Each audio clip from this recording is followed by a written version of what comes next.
जीवन की कुछ चीजों में बदली नहीं चलती।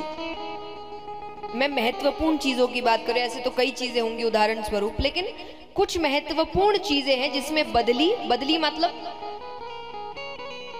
एक्सचेंज, आपके बदले कोई और कर ले, इनमें बदली नहीं चलती। भोजन, आपके बदले का कोई भोजन और कोई नहीं कर सकता, आपका पेट नहीं भरेगा, भोजन आपको ही करना पड़ेगा। शादी,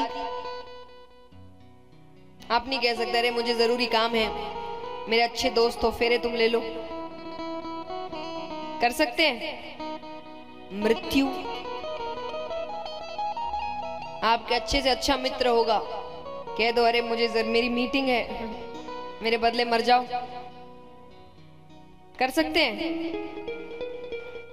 मैं एक और बात हमेशा कहती हूँ कि ये अपनों की बात नहीं हो रही, लेकिन फिर भी अपनों में भी मतलब ये चीज एक हद तक लागू होती है कि जब घर में किसी की मृत्यु हो जाती है ना, तो कुछ ऐसे रिश्तेदार या आसपास के होते हैं जो उस वक्त कह रहे होते हैं कि इनको क्यों ले गए, हमको क्यों नहीं ले गए, कि कहीं ना कहीं उनको पता ऐसा कुछ होना है नहीं। जिस दिन यमराज नीचे आ गए ना कि तुमको बहुत जल्दी है ना, उसको हटाओ, चलो तुम चलो, अगली बार से लोग बोलना बंद कर देंगे। ये तो अभी अंदरूनी तौर से कहीं ना किसी दिमाग के किसी कोने में पता है कि ऐसा होना नहीं है, तो सामने वाला कह देता है अरे उसको क्यों ले गए, मुझको ले जाते।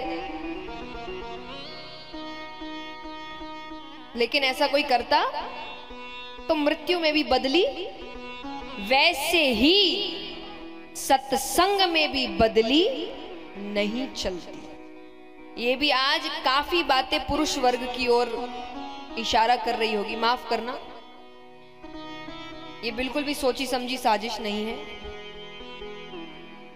पर आज के प्रसंग ऐसे हैं जो आपकी ओर ही इशारा करते हैं। तो मैंने कई पुरुषों को कहते हुए सुना है कि हम तो काम काज करते हैं, ज्यादा पूजा पाठ करते नहीं, पत्नी करती है, हमें पुण्य मिल जाता है। 1% नहीं मिलता, वहम में जी रहे हैं आप। यहां तक कि अगर आपके किसी काम के लिए उन्होंने पूजा पाठ की है, तो काम हो जाने के बाद उस काम का भी पुण्य उनको ही मिलेगा। पता चला दोनों ऊपर गए, पत्नी स्वर्ग जा रही है, पति पीछे पीछे, पति को पीछे से ही खींच लिया, चलो पूजा उसने करी थी, तुमने नहीं, तुम्हारा रास्ता कहीं और है। तो आपके बदले का सत्संग भी आपको ही करना पड़ेगा। और कुछ अच्छा चाहिए तो, जैसे यहां कितने हैं जिनको स्वर्ग जाना है, हाथ उठाओ। अच्छा, जो डर के मारे ऐसे ऐसे ऐसे करे, अभी नहीं, जब लिखा होगा है ना, जब समय, जिसका समय जब होगा तभी।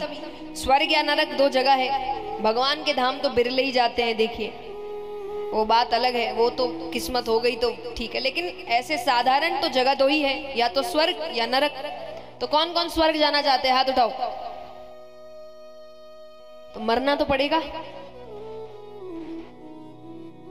कि खुद के मरे बिना स्वर्ग भी नहीं मिलता।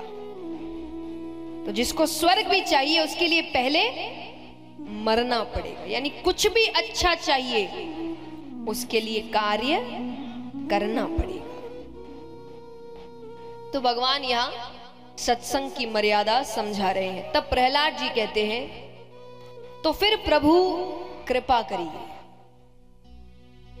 कृपा ऐसी करिए कि मुझे हर वक्त सुख में, दुख में, आनंद में, परेशानी में, संकट में, हर वक्त आप ही याद आए। मेरे लिए हर चीज सिर्फ आपके लिए। जीवन में जैसे हर चीज में मर्यादा रख रहे हैं, सत्संग में भी मर्यादा। और मैं हमेशा कहती हूँ कि मनुष्य की आदत है, वो हर चीज कठिन शुरू करता है। अब यहां भी मान लो कोई लोग होंगे जिनको लगेगा नहीं नहीं आज से तो सत्संग, अब वो कहेंगे कल से तो 1 घंटे की पूजा, आधी घंटे की पूजा, 1 हफ्ता करोगे फिर बंद कर दोगे। ऐसे मत करिए, 1 मिनट से शुरू करिए, 5 मिनट से शुरू करिए। अरे इतने से ही शुरू करो कि अगर घर से बाहर कदम रख रहे हैं तो सर धो के ही रखे, इतना ही शुरू करो। लेकिन फिर शुरू ऐसा करो कि दुनिया इधर की उधर हो जाए, ये नियम नहीं छूटेगा मेरा, ये शुरू करो। लेकिन करो। भगवान को भी तो बताइए कि वो मायने रखते हैं, वो महत्वपूर्ण है। सिर्फ काम करने की मशीन नहीं है कि मेरा काम कर दो, मेरा काम कर दो, ये दे दो, वो दे दो, ऐसा कर दो, वैसा कर दो। उनको भी तो महसूस होना चाहिए ना कि मुझे भी प्यार करता है। अगर कोई काम नहीं है तो भी मेरा महत्व है इसके जीवन में।